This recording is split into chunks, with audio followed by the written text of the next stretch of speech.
Channel 8 News at 4:30.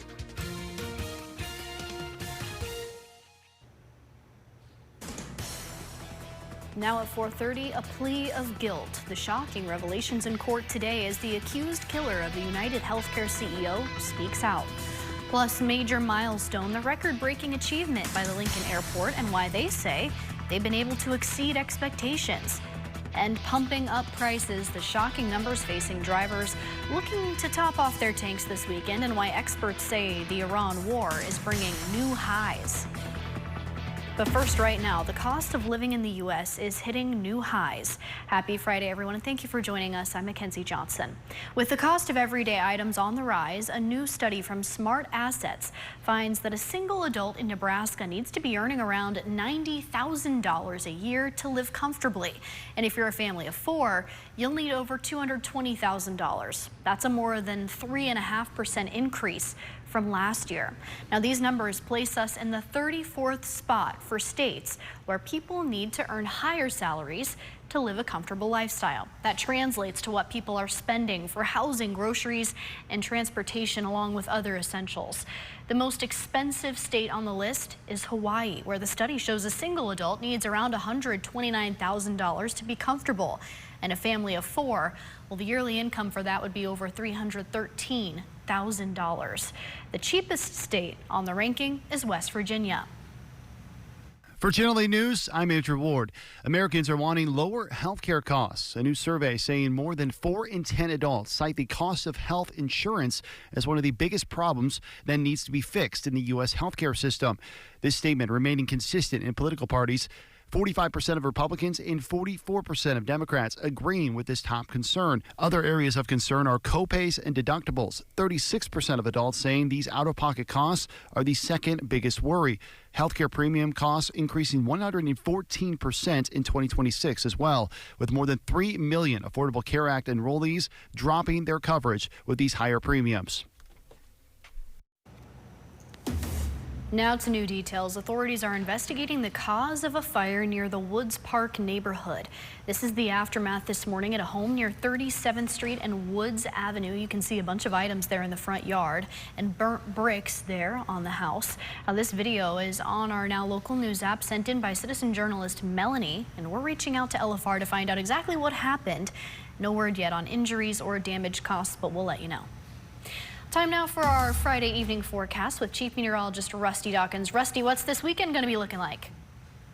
We still have those chances for storms on and off, and especially into the overnight hours. It just seems like we're in that kind of pattern that Mother Nature wants us to be in. This is what happened last night. Storms started down here in northwest Kansas and made their way up towards Norfolk, then kind of made a hard right turn here. And over the last 24 hours, a solid swath of precipitation, not as much in southeast or parts of western Nebraska. Parts of the Panhandle, though, did see a little bit. But again, anywhere from 0 to over 2 inches to almost 3 inches of rainfall. Yeah, those are summer storms. They love to hit and miss. Just depends on where you're at. Temperatures right now are warm, but not as hot as it has been in recent memory. Middle and upper 70s, lower and middle 80s. We're at 84 in Lincoln, and that's one of the warmer spots, along with Beatrice and Wahoo. Everybody else a little bit cooler than that. Dew Point's still, unfortunately, in the 70s, so we're right around 90 for a heat index. So it's hot and humid, just not as hot and humid as it has been lately. So we'll talk more about the storm chances as we head through tonight and how long that'll linger into the weekend in just a couple of minutes. All right, thank you, Rusty. Now to rising oil prices sparked by uncertainty over the war in Iran. That rise in oil is sparking another uptick in gas prices heading into the weekend. Now, we have a chart from AAA today. They say the average for a gallon of gas is around $4.07. Now, the red line you see here on your screen shows our prices this year, and you can see 407 is the highest so far. Now, around the same time last year, it was at $3.15, which is what you can see in the middle. Now, we have Nebraska's prices. AAA says we're sitting at around $3.98 on average. That's about 12 cents higher than we were a week ago. But if we take a closer look at Lincoln's prices, a lot of you probably noticing what citizen journalist Brian has. $3.89 a gallon is the common theme throughout town, but we'll let you know if anything changes over this weekend on our Monday morning show. Breaking now, Luigi Mangione admits to murder. The 28-year-old accused of killing United Healthcare CEO Brian Thompson, now changing his plea to guilty today in federal court. ABC's Armando Garcia reports. Today, Luigi Mangione, the 28-year-old accused of gunning down United Healthcare CEO Brian Thompson in 2024, pleaded guilty to federal stalking charges. With today's guilty plea, Mr. Mangione has accepted full responsibility for the death of Brian Thompson. We live in a civilized society governed by the rule of law. We debate, we disagree, we protest. We do not commit murder. Mangione was arrested in Pennsylvania after a 5-day nationwide manhunt and had maintained his innocence, initially pleading not guilty in both federal and state court. Prosecutors say this is the moment Mangione killed Thompson outside of a New York City hotel in this video, and say these writings were found in his backpack. One journal entry said, quote, "Frankly, the parasite had it coming." Police say they also found a weapon in his bag. Today's court appearance comes less than a month before Mangione's state case is scheduled to begin, where he's accused of second-degree murder, multiple counts of criminal possession of a weapon, and other charges. His attorneys have argued those charges should be thrown out, claiming they violate laws that are meant to prevent someone from being tried twice for the same underlying offense. Today's guilty plea triggers the statute, and we just filed our motion in state court explaining why the state charges must be dismissed under New York's double jeopardy protections. The judge made it clear that this is not a plea deal. Sentencing is set for December 18th, right here in federal court. Armando Garcia, ABC News, New York. New at 4:30, police in Lincoln are asking the public to join in on a fun and educational game. They want you to spot the fakes on this list of dollar bills. LPD says some of them are counterfeit, but they can easily deceive anyone. Now, I saw this post earlier today. I was trying to see if I could figure out which ones are fake. Police say 90% of counterfeit dollar bills that they seize are, quote, motion picture money bought online. They're reminding business owners to check carefully before you accept cash for payment. Now, LPD hasn't revealed which ones are counterfeit yet, so the ones you see here on your screen, any one of them could be it.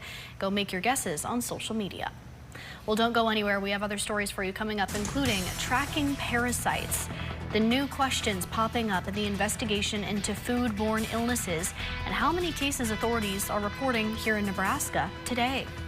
Plus, tonight at 5, we're hearing about the offensive outlook for the Husker football team. Hear what Dana Holgerson is telling his players with only 3 weeks to go.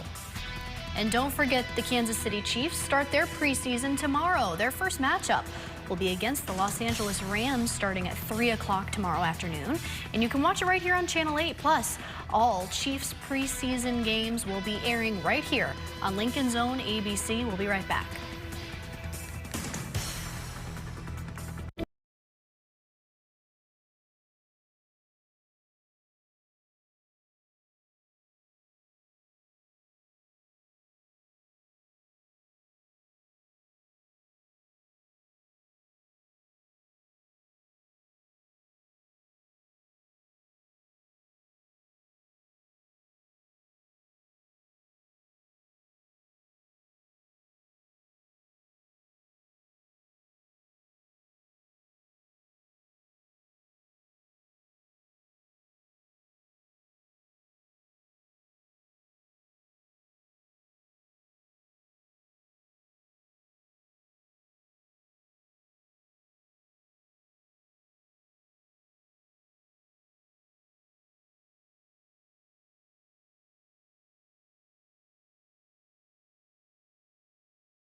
record achievement.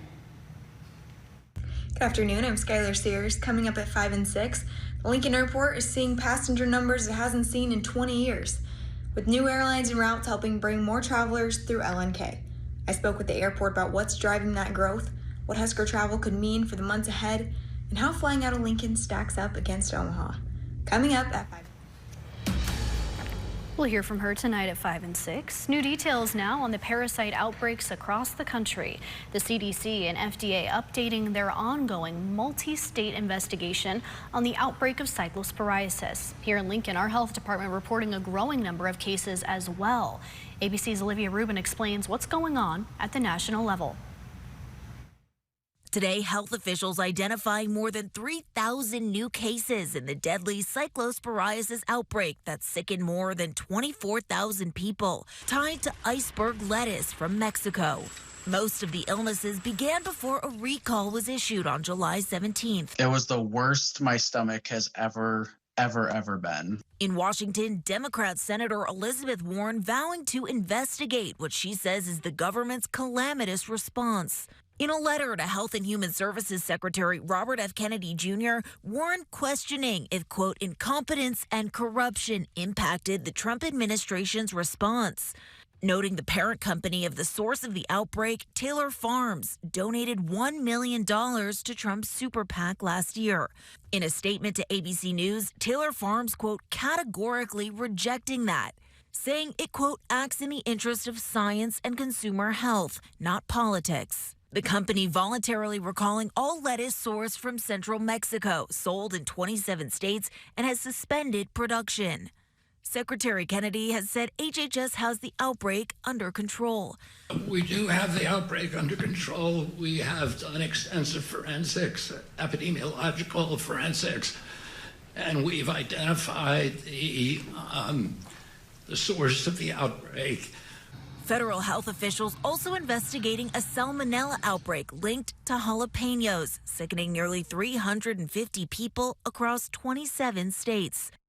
And the FDA says there haven't been any new documented cases linked to jalapenos since July 20th. And Taylor Farms previously issued a recall on prepared foods using the peppers, but no illnesses have been linked.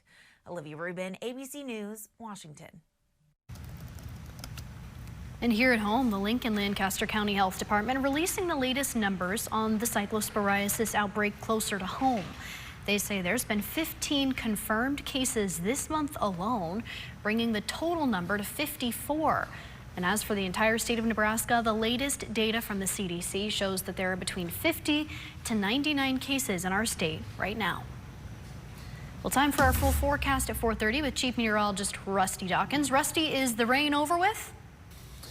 For some areas, there's still kind of some spot sprinkles out there. You can see the sun even trying to peek through on our 27th and Yankee Hill Road Honda of Lincoln camp, but still a few sprinkles and rain showers out there. That's kind of a cool shot though, isn't it? I'm just going to get out of the way so you can enjoy that for a minute or two.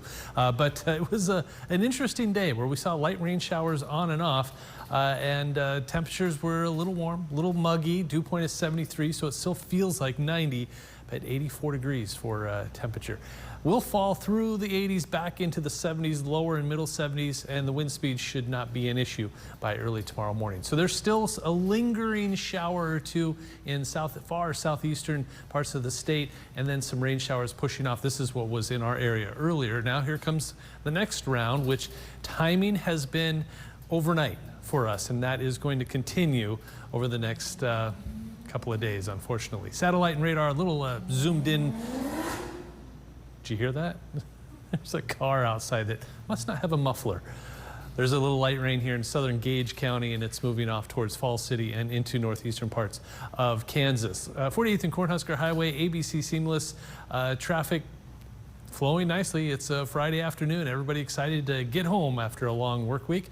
Precipitation wise, so far so good in the Lincoln area. I know not everybody in Nebraska is above average, but we are here in Lincoln by almost an inch. So hopefully we can keep that up. Temperature wise over the last 24 hours, not a lot of movement. It's either been lower 70s or the middle and upper 80s for the last 24 hours. So it has been a warm, but not overly hot, just warm. We haven't cooled off much, but it hasn't been extremely hot. take the good with the bad, I guess. As we head through tonight into very early tomorrow morning, those temperatures drop into the middle 70s. We have some scattered showers and thunderstorms in the Panhandle. We have some lingering showers in parts of Iowa and northern Missouri, but we're kind of in a break right now, but that will likely change. There's the storms off to the west and parts of the Panhandle. Here's what happens over the next several hours.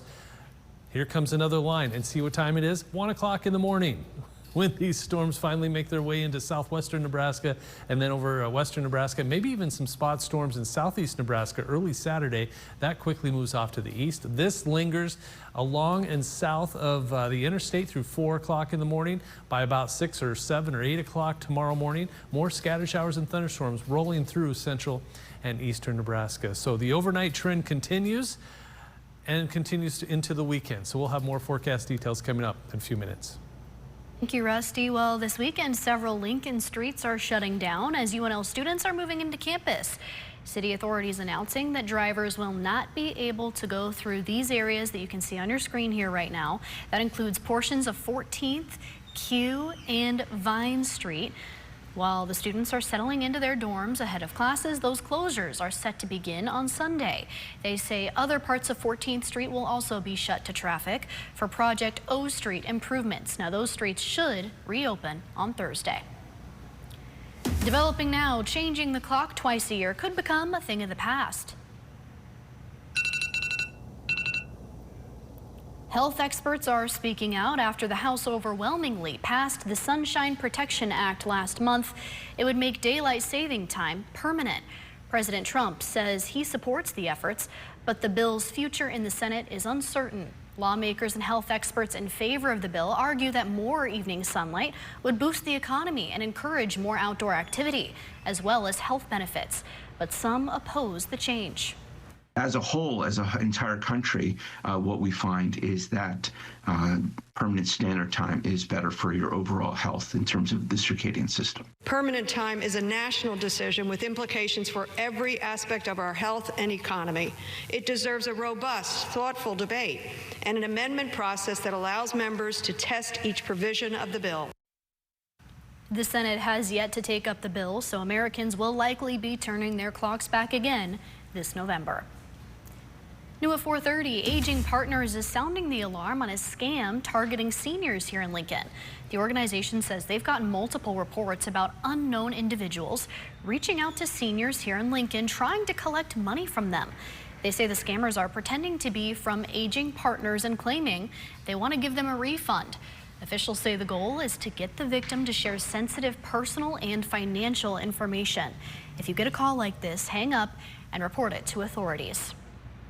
Coming up after the break, a Disney fan affair, how the biggest super fans from all over the country are preparing for their convention this year, and why organizations say they will exceed your expectations. We'll be right back.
Countries are converging in Anaheim. It's the 2026 celebration of D23, the ultimate Disney fan event. ABC's George Panaccio went inside the convention center for a preview. We have surprise after surprise pretty much every day. The chief creative officer for Walt Disney Animation Studios thinks fans will be happy with what's coming their way. This November, we head into the world of witches with Hexed, which is on display at this convention. This is Bucket over here. Bucket is a living, breathing cauldron. He becomes sort of a companion, because almost like a little dog that follows her around. Pixar is showing off a cat with Gato, one of its movies for next year. This year's convention is using almost 1 million square feet of space. The bar gets raised every time we do this, and I think we love to exceed our fans' expectations, and I think we're going to do that this year for sure. Disney's Imagineers are here detailing projects announced at the last convention 2 years ago. We're showing off the progress of all of those projects, and there are projects all around the world. Around the convention center, you can take part in immersive experiences like a trip to the Grammys red carpet or a visit to American Horror Story. Maybe pose with Paul Bettany's costume from the upcoming Disney Plus series Vision Quest, or be a part of Camp Rock 3. Hey, I tried. This 3-day affair features hundreds of things to do, with more than 100 stars making appearances. And then there's the shopping. This year, more space for spending than ever before. Disney Consumer Products Global Creative Director Bobby Kim has a new item for Disney fans, but he says there's plenty here to love. They've done some very irreverent takes on Disney IP and plush. There are trash cans from the parks that they've converted into stuffed animals. And there's also a character that I love. His name is Fuzzball. In the end, it's all about the fans. They all come here for the same reason, to celebrate their fandom. And they just have a good time doing it. They're having so much fun. This is their Super Bowl. With everything going on here, I think we're in for an incredible weekend here at D23, the ultimate Disney fan event. In Anaheim, California, George Panaccio for ABC News. New tonight, suspected traffic sign thieves are behind bars in Madison County. 2 men are facing charges of theft and criminal mischief after authorities found damaged and missing signs in Madison County. The sheriff's office says it will cost about $4,000 to replace those signs. Wyatt Wagner and Colton Melcher have been arrested, and authorities say more arrests could be made. They also say all of the stop and yield signs have been fixed, but if anyone notices one that's missing in a rural area, to let authorities know. Now let's get one final check of our forecast here with Chief Meteorologist Rusty Dawkins. Rusty? Warm out there, but not hot. I mean, it still feels muggy. It still has that summer feel to the atmosphere, but 70s, 80s, middle 80s. There's 190 on the map, Ogallala at 90 degrees. Heat index, though, 90s for a lot of us, 94 in Lincoln, 90 in Beatrice. Some 80s out there too, so it's cool in some spots, warm in others. Early tomorrow morning, I think we all drop into the middle and upper 60s and lower 70s. Highs tomorrow. It's still a little warmer in southeastern Nebraska, 87, 88, maybe 90 degrees, but look how much cooler it is just about everywhere else, 70s and 80s, and we all cool off on Sunday, finally. A lot of upper 70s and lower 80s. Look at that, 81 for a high on Sunday. That'll do. Precipitation-wise, some spot sprinkles in far southeastern Nebraska, and then more storms trying to move through the Panhandle. That'll be our next weather maker. In fact, here's what it looks like. Notice here we might have some storms overnight tonight in southeast Nebraska, and then this climbs into south central Nebraska by 5 o'clock in the morning, eventually making it into eastern Nebraska after sunrise. So more overnight storms moving through Nebraska once again tonight. All right, thank you for that update, Rusty. That's going to do it for Channel 8 News at 4:30, but we're going to be right back in just a few minutes along with our team of reporters and citizen journalists. We've got a lot coming up for you at the top of the hour. Stick with us. What is Spectrum Internet?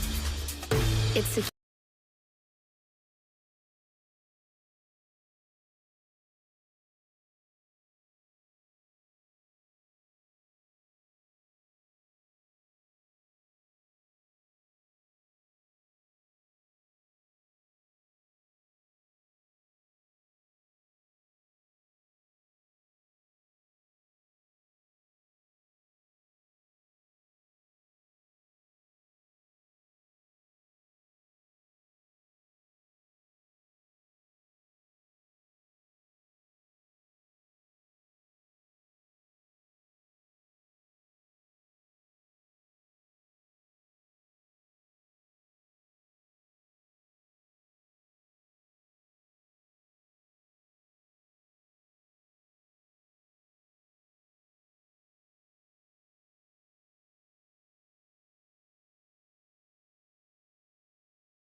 Now, from Nebraska's trusted news source, this is Channel 8 News at 5.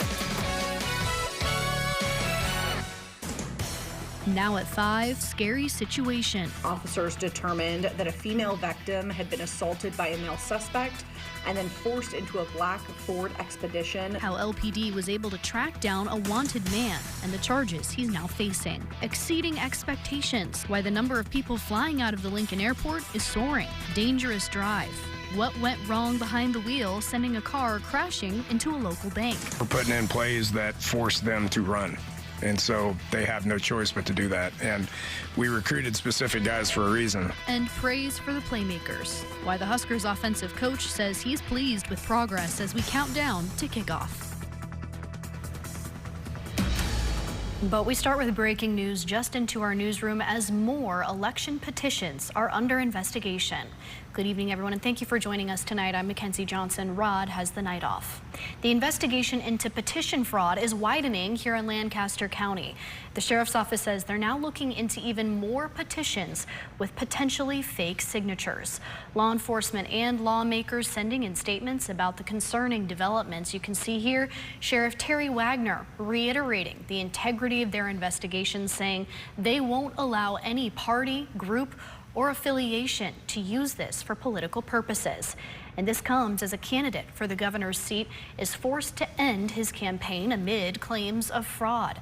The Secretary of State announcing today that Brett Lindstrom does not have enough petition signatures needed to qualify for the November ballot. Officials say his campaign submitted 5,700 signatures, but only around 3,300 were validated. They claim many of the signatures were found to be fraudulent. Now, it's not yet clear if this is the same petition that the sheriff's office is referring to. Lindstrom's campaign releasing a statement saying the petition fraud was committed by individuals working for a professional signature collection firm, and it has cost his campaign its place on the November ballot. Lindstrom stating, quote, "I was not aware of this activity. Our campaign and the thousands of Nebraskans who participated honestly in this process are victims of petition fraud." Lynn Waltz is running against incumbent Governor Jim Pillen this November for the seat. She's responding to the investigation into the fraud, saying, quote, "Nebraskans deserve transparency and accountability around the circulators, the firm, or anybody else who is involved or aware." She's also thanking the election officials who caught the fraud, saying they're showing Nebraska just how the system works. Now, whenever any new details come to light on this investigation, we'll be keeping you updated on our website, on air, and on our Now Local News app. Right now, the Lincoln Airport is reaching new heights in their flight's history. LNK announcing they've hit a record for how many passengers they've seen getting on their planes in just a single month. They say the milestone is due to many recent upgrades at the airport, and that includes expanding their destination list across multiple states. Now, the airport hitting a 20-year record, boarding more than 15,000 passengers in July alone. Channel 8's Skylar Skiers is breaking down the sky-high numbers and what it means for people here in Lincoln. Skylar, what are you learning? Lincoln Airport is seeing passenger numbers it hasn't seen in 2 decades. New airlines and routes are helping drive the growth they're seeing, and with Husker football and volleyball season coming up, the airport is hoping to keep that momentum going. 17,757 passengers boarded flights out of Lincoln Airport in July, the highest number the airport has seen in 20 years. Rachel Barth, the airport's director of marketing and air service, credits the growth to the mix of new and existing air service. Just the combination, of course, you know, the new additions, United still performing really well, strong flights out of here. Just, I think all of them finally together, we saw our highest passenger numbers in 20 years. Breeze started flying out of Lincoln in December, and American followed in June, adding service to Dallas and Chicago, with Phoenix coming in December. The airport is heading into its first Husker football and volleyball seasons with both airlines. But even with more options out of Lincoln, price can still play a role in where travelers choose to fly. I took a look at round-trip fares out of Lincoln and Omaha for 2 Husker football and 2 volleyball away game weekends. And at the time I checked, Omaha was cheaper for 3 of the 4. But Barth says the ticket price isn't the only cost travelers should consider. Maybe, you know, there might be a more affordable flight at a different airport, but when you start looking at that convenience factor and really factoring in parking and your time and everything else, a lot of times it ends up being a wash. The airport's even seeing some people who live closer to Omaha choosing to fly out of Lincoln. And Barth says continuing to fill those flights can help show airlines there's demand for even more options out of Lincoln. Barth says those higher passenger numbers are also being felt beyond the terminal. They're seeing more revenue from parking and concessions, more business for rental cars, hotels, and other businesses around Lincoln. In the studio, Skylar Sears, Channel 8 News. Thank you, Skylar. Breaking now, police are investigating after a vehicle collides with a building in southeast Lincoln. Take a look at this. A Channel 8 viewer taking these pictures of the scene and sharing them with us. The front side of this car going directly into the building of what appears to be a bank near 76th Street and Pioneers Boulevard. That vehicle going past the parking spot and ending up in the gravel you can see there. And here's the scene from another angle. You can see in the background an LFR truck there on the scene. We're reaching out to police to learn exactly what happened. We'll let you know when we get an update. Time for our Friday night forecast now. A gloomy day to wrap up our work week around Lincoln today. We're taking a live look outside now through our tower camera. You can see a lot of clouds still out there. Will people be dodging raindrops if they got any Friday night plans? Let's check in with Chief Meteorologist Rusty Dawkins. Rusty? I think the rest of this evening looks pretty dry. Maybe a sprinkle or two in far southeast Nebraska, but in and around the Lincoln area, just a lot of cloud cover. Did see quite a bit of rainfall out there, though, today, especially in central and northeast Nebraska. Look at that, from Kearney to Grand Island up towards Columbus, especially Columbus, Norfolk, Wayne, Tacoma, all saw over an inch or close to it.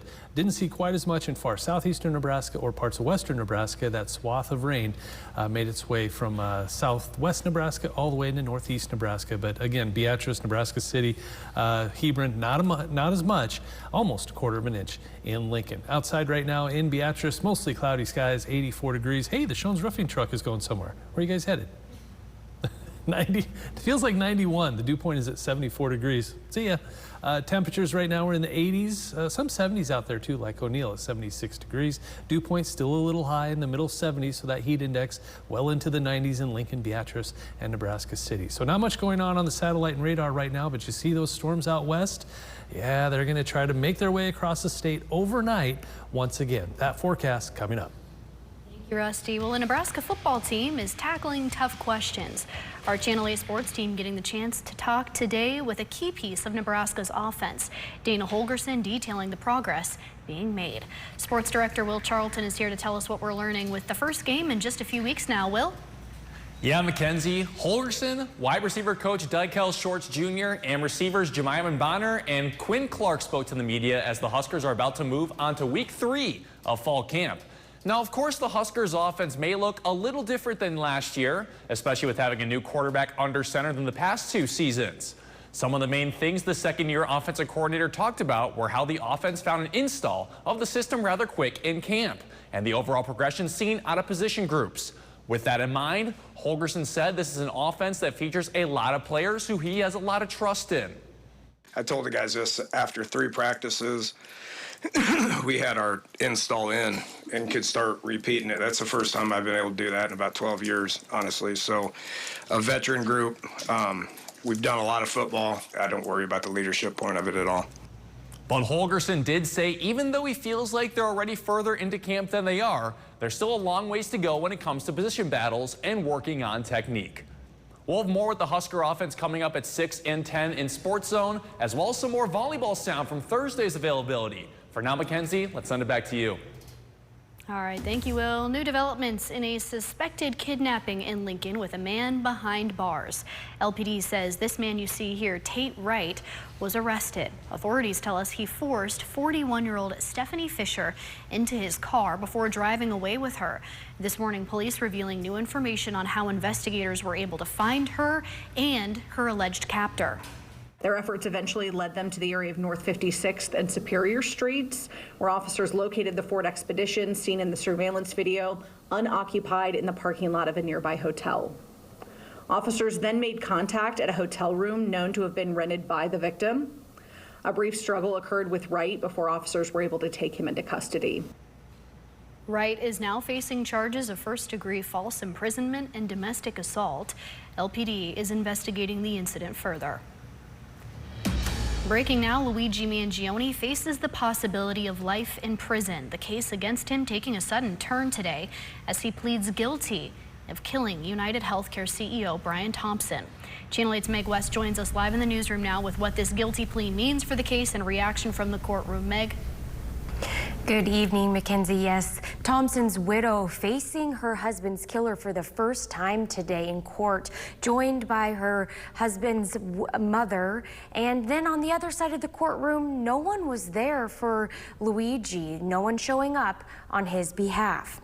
But outside the courtroom, that was a different story. Big crowds gathering while the hearing was held. Inside, Mangione telling the court he posed as an investor to find out information about the 2024 healthcare conference in New York. Mangione saying, quote, "I traveled with the intent to shoot Brian Thompson. I shot Mr. Thompson and he died." The New York Police Commissioner saying today marked an important moment of accountability. To every member of the NYPD who played a role in this investigation, you should be enormously proud for bringing us to this day. And to those who idolize Luigi Mangione, I say this: violence is not a cause, murder is not a message, and a killer is certainly not a hero.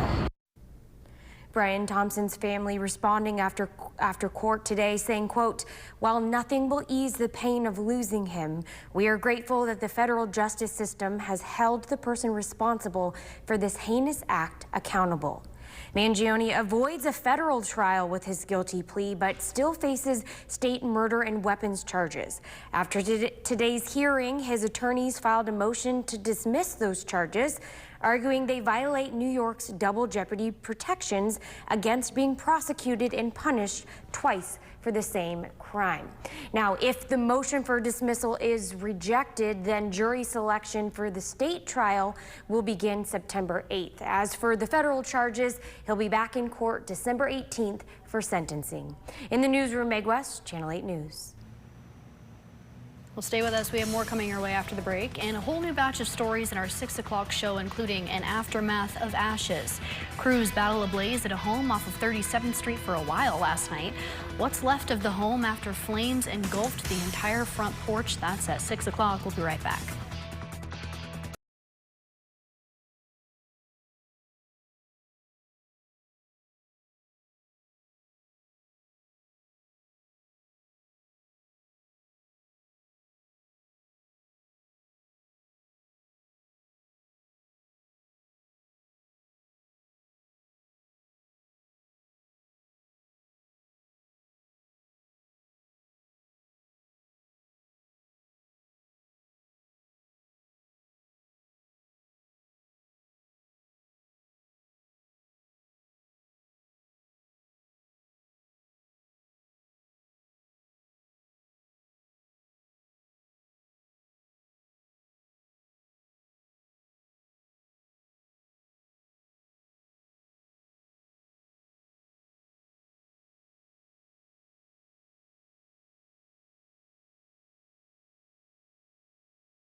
Developing now, a Nebraska state trooper is recovering after a chaotic crash. Twisted metal left behind. This is the trooper's vehicle. According to the State Patrol, a trooper was helping with traffic control on I-80 after a previous crash when another driver slammed into their vehicle last night. NSP says both the trooper and driver have minor injuries and are doing okay, and they say it could have been much worse. Only on 8 now, a humbling show of support. A Lincoln family is back to school ready after putting out a call for help. They identified that this family was going to need a lot more than their budget allotted. So Carolyn May from St. Vincent de Paul reached out to me knowing that we also do similar things and asked for our help. Raising 8 children is not easy, and with school starting, she reached out for help. And what happened next is a touching reminder that sometimes it takes a village. Channel 8's Danielle De Silva has the story for us tonight. Danielle? Mackenzie, Kathy Martinez says when making this post to her Facebook on behalf of a family in need, she had no doubt that her friends and family would step up to the plate and help out. They were looking for clothes for girls and boys ranging from toddler to teen, and within a matter of hours, her network of generous friends delivered. Nonprofit St. Vincent de Paul first learned about the family after getting a call from a local grandmother who's caring for 8 children. When we feel we can't handle more needs, we look to the community to see who is out there, who does some of this work. But the church's hands were tied when it came to money, so they had to think outside of the box. That's when she made a call to Kathy Martinez. Martinez leads 2 groups that help give back to the community. Right away, she posted to social media, recognizing the urgency with school fast approaching. And by the next day, we had $1,300 collected in a matter of 12 hours overnight. And I wasn't shocked because I know my friends and I know they're very generous people, and that if this story affects a lot of people could identify with being in need.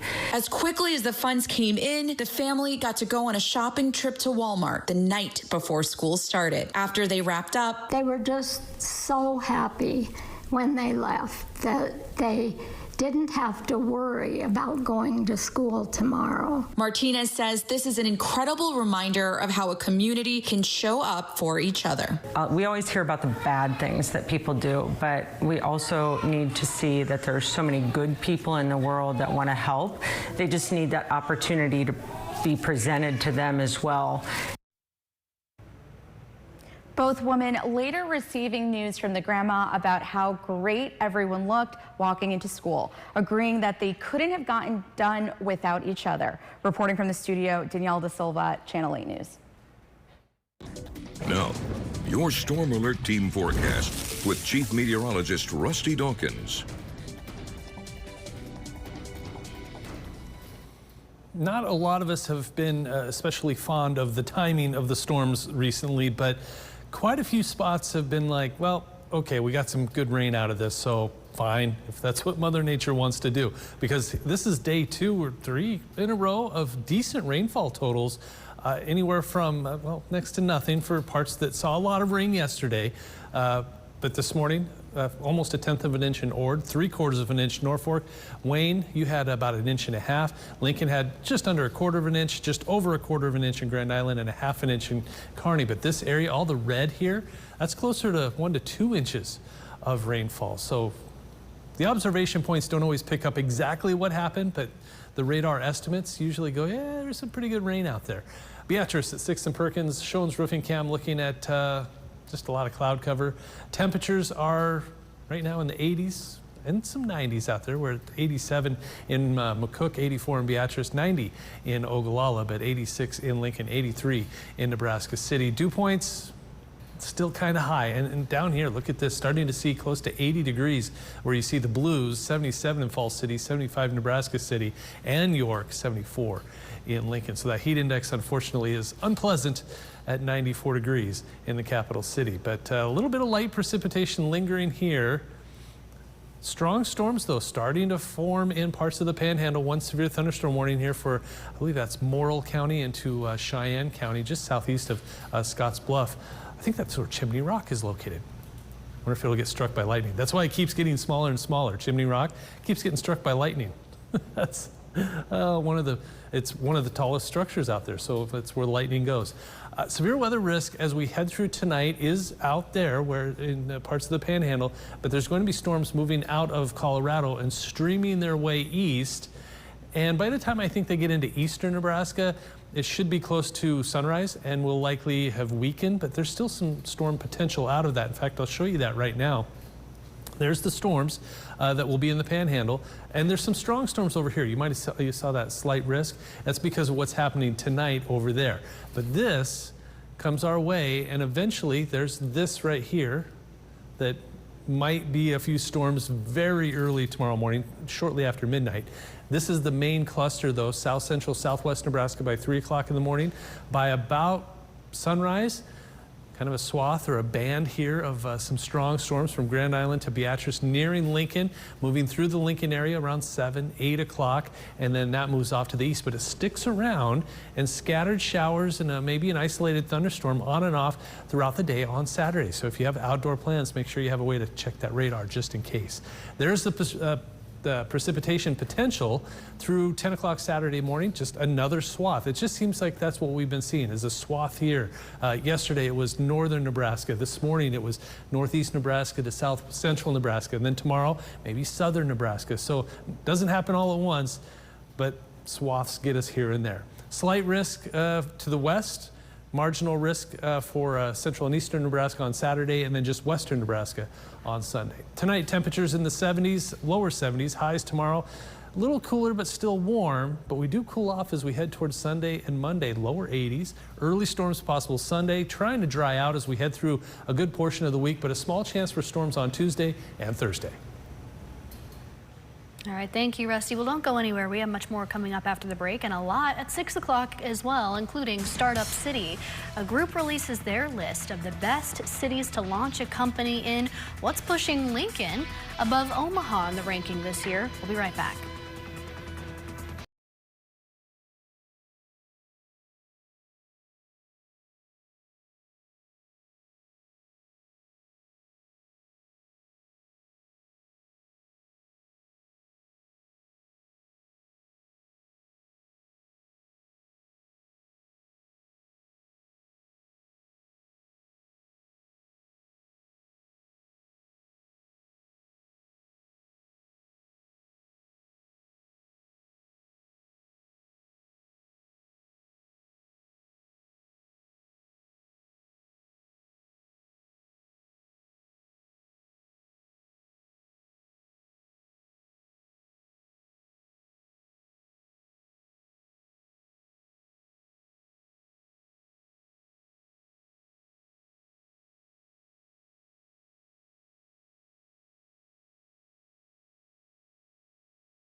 Storms are starting to kick out of the Rocky Mountains and headed our way. You can see there's several clusters from the Panhandle towards Denver or southeastern Colorado, even into south central Kansas. That's all trying to head our way. Right now, most of the state is dry except for that one storm just southeast of Scotts Bluff. Here's what it looks like as we head through tonight. Those storms eventually move from west to east. Even a cluster of storms in southeast Nebraska around midnight, 1 o'clock in the morning. Those clusters, though, in western Nebraska eventually move into south central Nebraska by 4 or 5 o'clock in the morning, into eastern Nebraska, central and eastern Nebraska by 7 o'clock in the morning. Some of those could be strong, maybe some heavy rain. Those linger through the first half of the day, maybe even into the afternoon. Temperatures in the 60s and 70s, highs tomorrow in the 80s for most of us. So it is going to be another warm day and then cooler for everybody on Sunday after some early morning storms. All right. Thank you, Rusty, and thank you all for joining us. World News is coming up next, but we'll be right back here at 6 o'clock.